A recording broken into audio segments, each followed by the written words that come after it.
Welcome to Stuff and Whiskey. I'm Josh. And I'm Erin. And we just did a blind head-to-head between these two budget-friendly rye whiskeys. Which one did we prefer? Stay tuned to find out.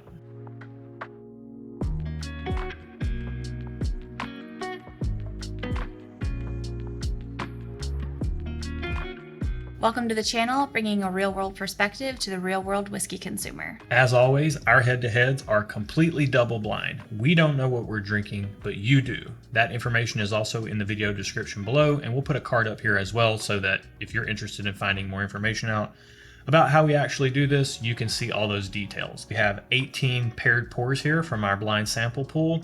We're going to run a randomizer, and we're going to see which one of these pairs we are going to be drinking. And then you'll see us drink them, get our unbiased opinions, and we'll go from there. 3. Third pair. 1, 2, 3. All right, we're going to get these poured, clean all this up. We'll be right back with our first impressions on glass 1.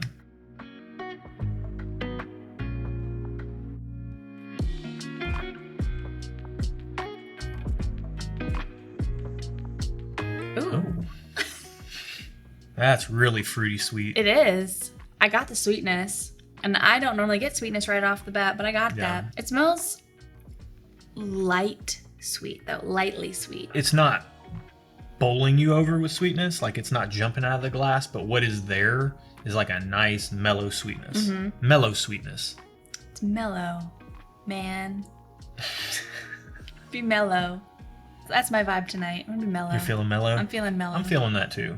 We can feel mellow. This feels like it might be a good pour for a mellow mood. Let's take a sip. All right, let's get into it. It's mellow but tasty. Yeah, it is really mellow. That fruity sweetness carries over to the palate. Mm-hmm. It's kind of got a little tartness to me. I Kind could of see like that, yeah. cranberries. I could see that. Like it goes like, it puckers back here. Yeah, kind of like a raspberry Yeah. sweetness. Ooh, I kind of get straw now. I got more oak on the back end on that second sip. It's not bitter or anything like that. It's just, it's mellow. Like, the theme of glass 1 is just, it's mellow. It's mellow mellow sweetness, mellow Ooh. oak. Just really a mellow, easy sipping experience. Yeah. It's good. It's enjoyable. That's our first impressions on glass 1. We'll be right back with our first impressions on glass 2.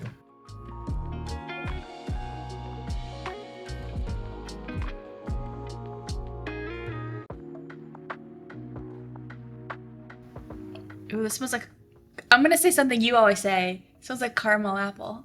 Yeah. I'm getting that caramel apple-y sweetness. I'm getting a fruity sweetness in this for sure. These are both fruity sweet. They both are coming across pretty mellow. Did I sound like you when I said that?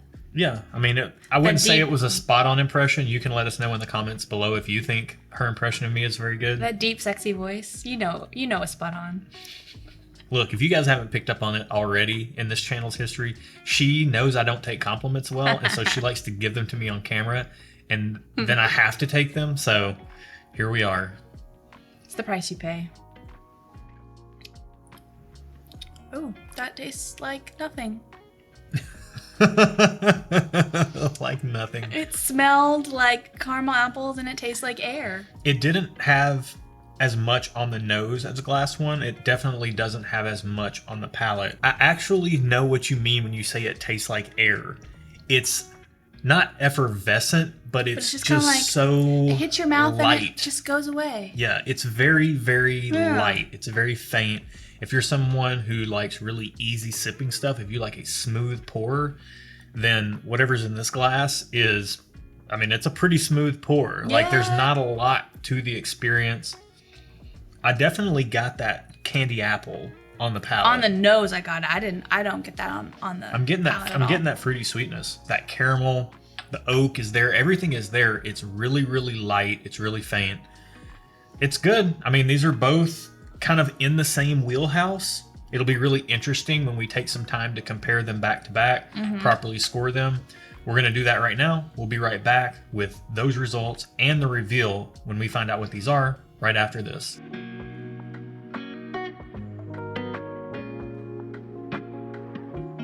We score tasting on the categories of nose, flavor, and experience, and our scoring system is a super simple thumbs up system. If we don't like it, thumbs down, no points for that. If it's just okay, half a point. If we like it, thumbs up, 1 point. If we love it, 2 thumbs up, 2 points. So points per thumbs. We're doing 3 categories here.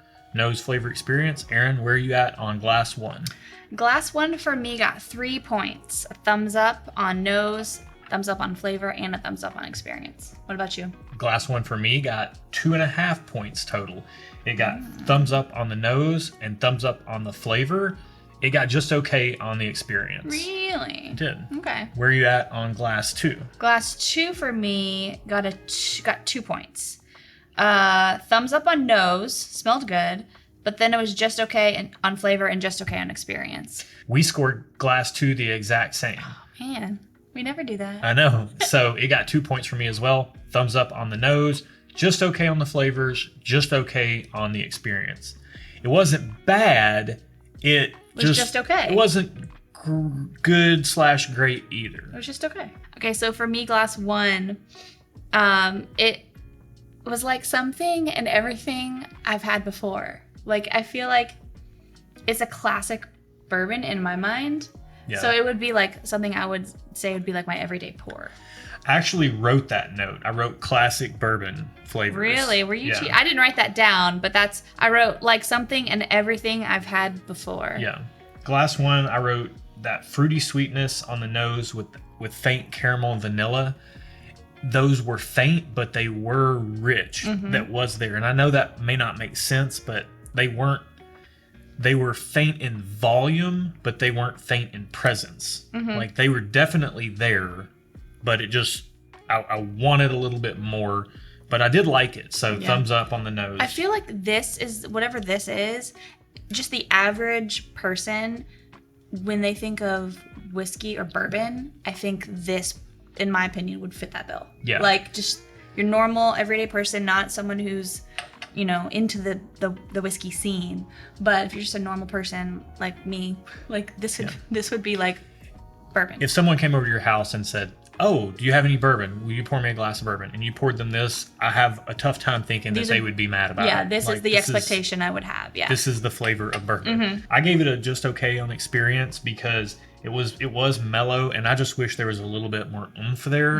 I didn't feel like it really stood out, and that's not necessarily a bad thing. I liked the mellow. Yeah, for my personal preferences, I would like it to be amped up a little bit more, but because the flavors are so good, I'd be happy sipping this, and because the experience is so mellow, it's something that I would reach for more on like a hot summer day.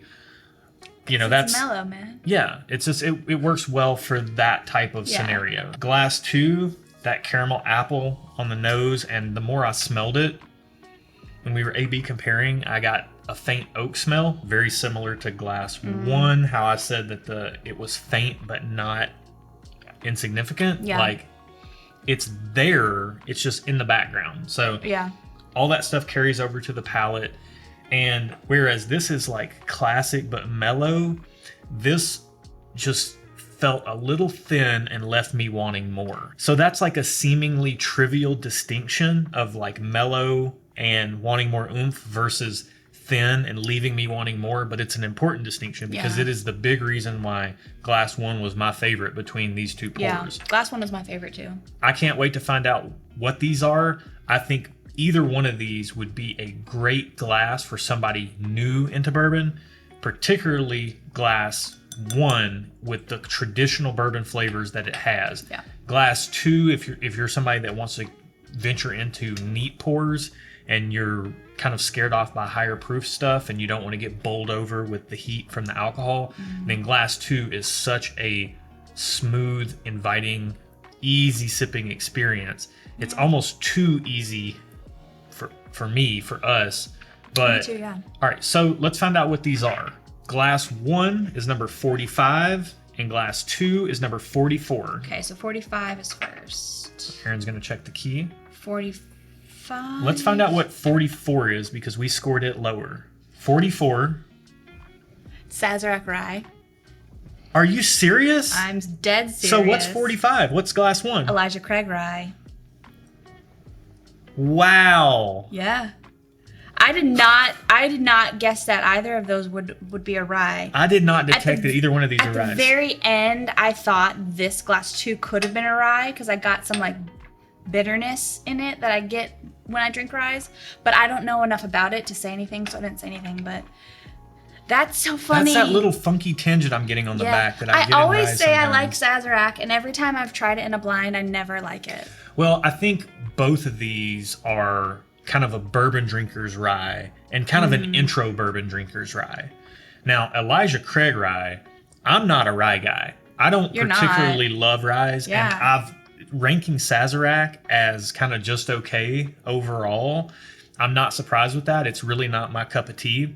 But Elijah Craig Rye is the first kind of low proof rye we've ever bought where I'm like, oh, this is pretty good because it kind of tastes like bourbon. It tastes a lot like bourbon. Yeah. So it's I even told friends, I was like, look, if you want to try ryes, get your hands on Elijah Craig Rye. I'm surprised this is a rye, to be honest. I really am. I love ryes, and this did not strike me as a rye. Maybe that's why it was mellow in the flavor department of the classic bourbon flavors, because it was a rye. The sweetness was tempered down. Yeah, but it smelled That makes a lot of sense. That really does make a lot of sense. Yeah.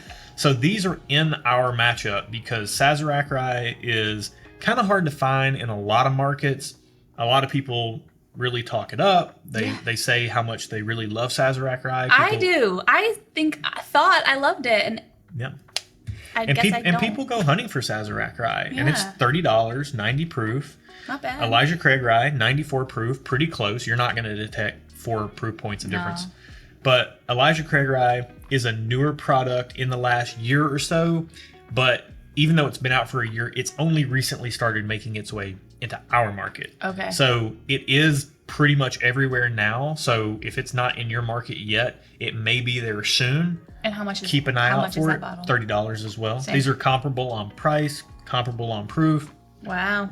Availability wise, Sazerac is definitely harder to get your hands on, but that's always market dependent, and some markets may not have Elijah Craig Rye yet, so that may be harder for you to get your hands on for all we know. So that'd be a bummer, man. Yeah, but they're both solid. Like they're both easy sippers.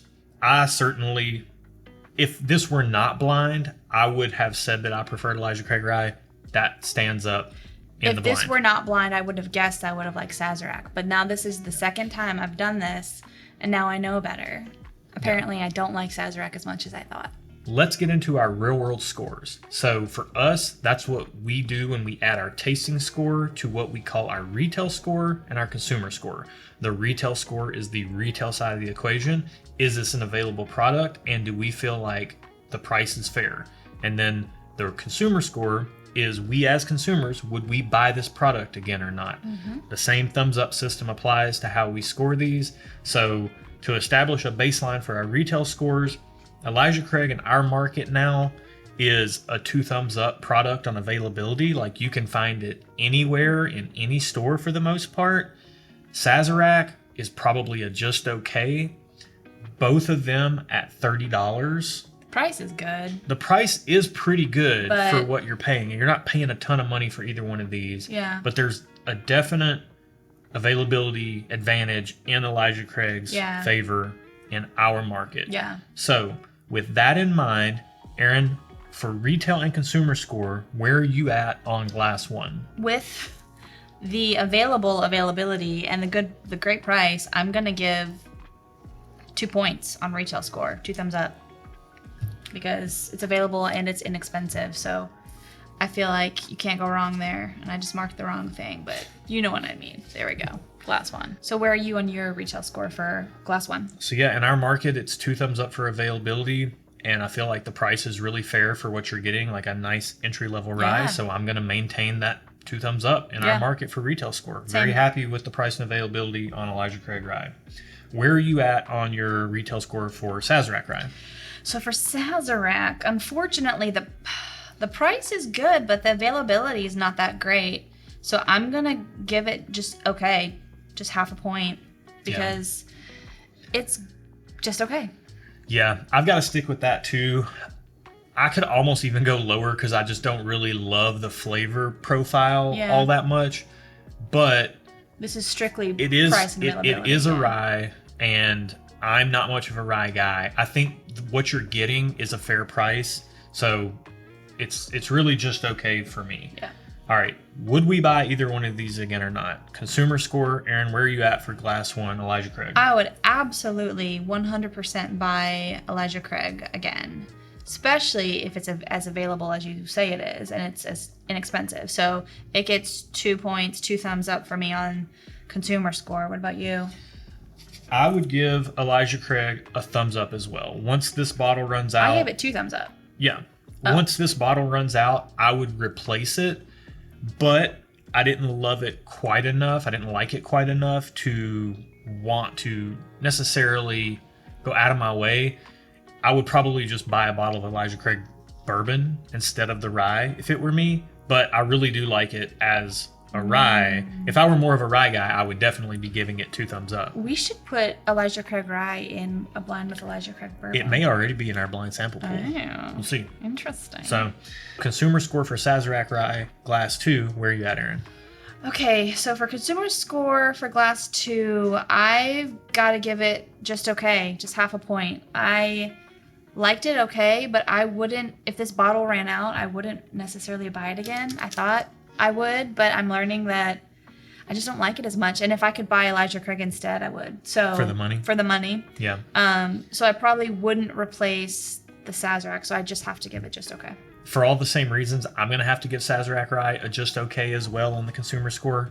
If the bottle runs out, I'm not necessarily going to replace it the next time I'm at the store. There's other stuff I will probably buy first. Yeah. If we happen to have an extra $30 in the budget and we were out of Sazerac Rye, I'll buy pizza. I'd probably, well, that's a great use of 30. I'd much rather have a good pizza than I would have another bottle of Sazerac when I can get Elijah Craig for $30. Let's get into our real world scoring in total, where we add our tasting scores with our retail and consumer scores, and we come up with what we call our real world score. Aaron, where are you at on Glass 1 with everything added up? With everything added up, Glass 1 gets 7 points for me. Wow. 3 plus 4, that's 7, right? Yeah. That's an incredibly high score for you. That is a very high score for me. I normally do not give things 2 thumbs up, but the price and availability of Glass 1, just, I mean, you can't beat that. Along with flavors that you like. And flavors that I like. So what about you? Glass 1 for me gets a 5.5. I think it's good. I mean, I'm not a big rye fan, so for this to score this high for me as a low proof rye is saying a lot as to how good I think Elijah Craig Rye is. Let's go on to Glass 2. Where are you at for Sazerac Rye on your real world score? Oh, poor Sazerac. It gets 3 points for me total. I also gave Sazerac 3 points in total. We both gave it 2 for tasting. Mm-hmm. We both gave it just okay for retail and just okay for consumer. That adds up to 3 total points. But this is why we do this, because what have we learned today? That I don't like Sazerac as much as I think I do. Right. And I think if I were recommending a beginner rye to somebody who's more of a bourbon fan that is interested in getting into the rye world, instead of steering them towards Sazerac, which is common knowledge, or, it's kind of like a common thing that people say is if you like bourbon, you want to try rye, get Sazerac. I would say if you're a bourbon drinker that wants to get into rye, I would definitely steer you away from Sazerac and right towards Elijah Craig if it's available in your market. If you like head-to-heads like this, these double blinds that we do, and you're interested in doing these in your own home, then you can check our Patreon page out. We have a lot of fun doing this. It's pretty much our favorite way to taste. Aaron doesn't really care about any of the hype behind products like Sazerac. I can be a little bit more influenced, but when we taste them blind, you cut out all of that and all you're left with is the quality of what's in the glass and whether it's to your preference or not. So if you're interested in that, we have a couple of Patreon tiers that will get these blind tasting kits in your house. You get our scoring rubrics that have all of our information on them to help guide you along the way, instructions, the whole 9 yards, and you can support the channel over there as well if you like. Aaron, take us out of here. Thank you for watching today's video. If you like this head-to-head, please give it a thumbs up. Give it 1 thumbs up. You can't give it 2 thumbs up, but 1's fine. We'll take that. Also, if you're not subscribed, please subscribe. You'll keep seeing content like this. We do head-to-heads and weekly topic video podcasts, so 2 videos a week.